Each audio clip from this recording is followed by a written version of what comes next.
My name's Brave Williams, and I did the set design for the production of Winnie the Pooh here at the Alabama Shakespeare Festival. I wanted to take a minute and walk through my process and how I did that. I talked with the director, and at first she wanted to kind of keep to the original artwork. And so we looked at some of the original artwork from the books. And I also suggested that perhaps we should look at some of Beatrix Potter works because it was a little more nuanced and kind of interesting as far as the colors and the feel of it. And so we sort of combined, we started out by combining the feel of those two books. Here's some of the original research here from Peter Rabbit and the Winnie the Pooh books.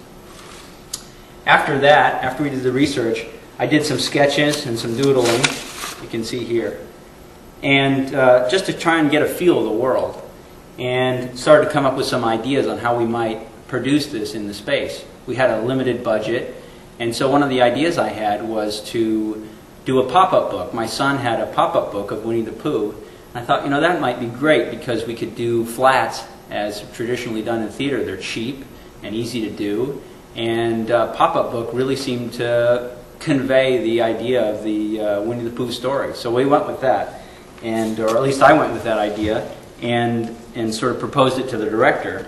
And I showed her the world that I thought it might take place in, and I had took this sketch right here, and I cut it up into a real rough model on what it might look like, and showed that to her.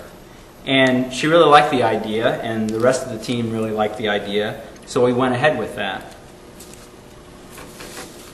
Here you can see another part of the original proposal that I gave the director and the rest of the team. It's just what's called a ground plan, and it shows an above view of the theater. And it helps you to understand how things are going to fit on the stage, how the entrances are going to be, and different things like that. After I worked out the ground plan, I did a real rough blocking in a program that is a 3D program, and it just helped me to get the idea of how, of the perspective of it. And I used that to make a sketch. And you can see there I put over this piece of paper, and then I have a light that turns on behind it, and I can see, and then I sketch the artwork over it, and it helps me to make sure that everything is proportional and that I'm going to give the right idea of what the final set might look like.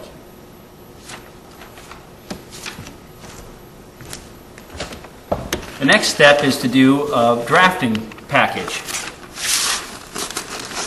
Here's the ground plan again, and it's been updated and worked a little bit more than the rough one I did.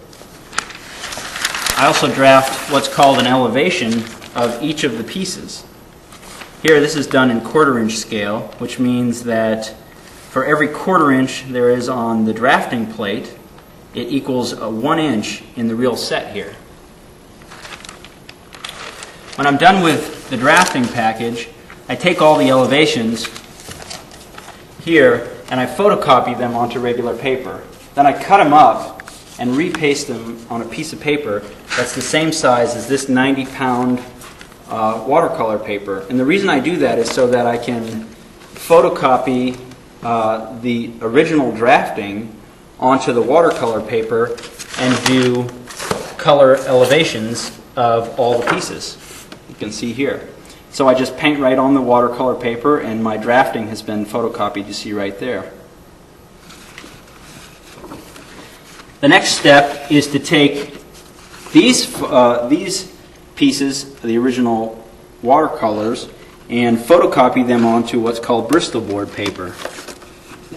And it's kind of like a cardstock. I photocopy them onto there, and then I cut them out to make the model.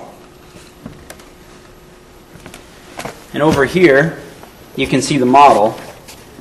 We make the model using a variety of different things. It just depends on what kind of model you're making. In this case, I used foam core board. I used the Bristol board.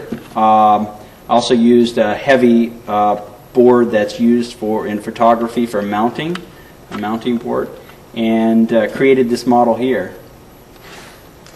Something that I think shows interesting all the steps of this process is this tub right here. it kind of went through a lot of different phases. And the first one, I showed these sketches, or this research to the director, and she sort of said, well, I like this, and maybe that color, maybe this look, and she sort of said, I don't want this one right away, and I don't want that one. So we came up with something that looked like this.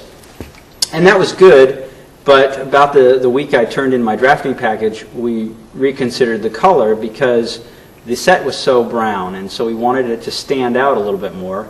And so I was reading a book of my son's again, and it had a blue tub in there, and I thought, well, that's fantastic. That sort of metal color would look better than this brass color. And so here's the final product there, and you can kind of see the steps it went through and the final product and how we got to it. When the shop gets everything, it comes to them in this drafting package, which I showed you originally there, and they photocopy it so that every department gets a copy of all the drafting, and everyone can look at it, and they have a plate meeting where they discuss any potential problems that might happen, and stage management can see if there's going to be any problems, and they can look at it for their rehearsal to lay everything out, and gives every department a heads up on how everything goes together, and everything's going to be built. And the paint shop gets all my original watercolors, and they take them and they put plastic over them to protect them. You can see there's some paint there that got on while they were painting them.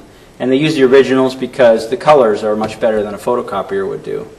And so really the three things that I turn in are the drafting package, the original watercolor, and perhaps the best thing to describe the set is the model. And every department can use this, and it's available to them to understand how all the pieces go together. And there's the final product of the model, and it produces the set. Helps the